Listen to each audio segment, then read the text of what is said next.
Sending emails or communicating with your community members is very important. And emails, being at the primary core of everything, are very important part of your communal community communications also. So let's take a look at how they get done.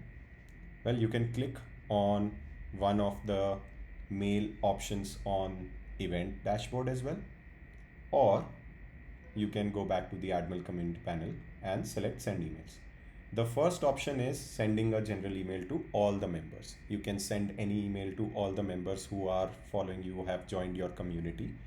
You can send an email to all the speakers who have spoken in the past. For example, if you are basically doing an event and have done 10 events in the past, so to release the CFP amongst only speakers, you can send an email to all the speakers.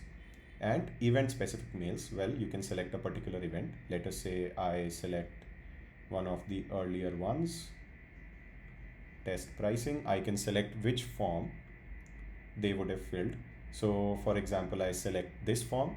I can select from different statuses and different types of pre-formatted or normal text emails. Let's say I want to select everyone who filled the P1 form and selected the status or was at the status registered, and I want to send a mail to everyone whose status was cancelled.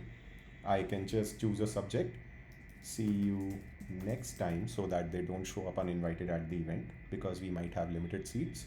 Sorry, we couldn't select you this time, and so on. That is how the mails get sent. It is a very comprehensive set of filters and helps you or enables you to communicate with members at different statuses or registration statuses of the event. That's it.